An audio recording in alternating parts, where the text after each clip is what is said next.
میں صرف 14 سال کی تھی جب میرے والد نے میری شادی اپنے 32 سالہ بھتیجے سے کر دی۔ دراصل جب میں صرف 9 سال کی تھی میرے ماما بابا کے درمیان طلاق ہو گئی۔ طلاق کے بعد میرے بابا نے صرف مجھے اور میرے بھائی کو رکھا، جبکہ ہم لوگ 4 بہن بھائی تھے۔ اور پھر کچھ ٹائم کے بعد میرے بابا نے دوسری شادی کر لی اور مجھے مجھ سے 18 سال بڑے اپنے بھانجے کے ساتھ بیاہ دیا۔ میرا شوہر نشہ کرتا تھا، رات رات بھر باہر رہتا تھا اور مجھے مارتا پیٹتا تھا۔ میری زندگی مکمل طور پر تباہ ہو چکی تھی، لیکن پھر اللہ پاک نے مجھے ایک بیٹی دی۔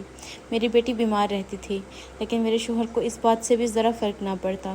4 سال جیسے کیسے کر کے میں نے گزارے۔ پھر ایک دن میں نے اپنی والدہ سے رابطہ کرنے کی کوشش کی۔ جب میرے شوہر کو پتہ چلا کہ میں نے اپنی ماں سے بات کی ہے تو اس نے مجھے کھڑے کھڑے طلاق دے دی، کیونکہ اس نے مجھے کبھی بھی میرے گھر والوں سے بات نہیں کرنے دی تھی۔ طلاق کے بعد میں اپنی امی کے گھر آ گئی، لیکن یہاں پر میرا سوتیلا باپ مجھے ایک بچی سمیت رکھنے کو بالکل بھی راضی نہیں تھا۔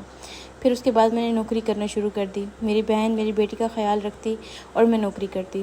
اس طرح کرتے کرتے 3 سال گزر گئے۔ پھر میرا ایک رشتہ آیا، لڑکا فوج میں تھا اور کما رہا تھا۔ اس نے مجھے کسی شادی میں دیکھ کر پسند کیا تھا۔ میں اس وقت شادی نہیں کرنا چاہتی تھی، لیکن حالات کے ہاتھوں مجبور ہو کر مجھے شادی کرنی پڑی۔ شادی کے بعد مجھے پتہ چلا کہ اس کی ماں اور بہنیں بالکل بھی اس شادی سے خوش نہیں ہیں۔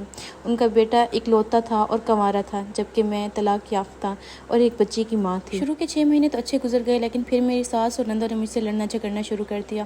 میرے شوہر کو بات بات پر فون کر کے اس کو باتیں سناتی اور میرے خلاف بھڑکاتی۔ اور پھر ایک دن انہوں نے میری کردار کشی کی۔ انہوں نے میرے شوہر کو کال کی، اس کو کہانیاں سنائیں اور میرے شوہر نے ہر بات پر یقین کر لیا۔ میرے پاس ہر بات کا ثبوت تھا، لیکن میرے شوہر نے صرف اپنی ماں اور بہنوں کی باتوں پر یقین کیا۔ اور ایک دن مجھے کال کر کے کہا کہ اپنی بیٹی کو لے کر یہاں سے چلی جاؤ، اور ایک بار پھر میں اپنی ماں کے گھر آ گئی۔ میرا سوال یہ ہے کہ یہ معاشرہ طلاق شدہ عورت کو قبول کیوں نہیں کرتا؟ میری جوانی، میرا بچپن، میری خوشی، ہر چیز ختم ہو چکی ہے، اور میری بچی کے سر سے باپ کا سایہ بھی۔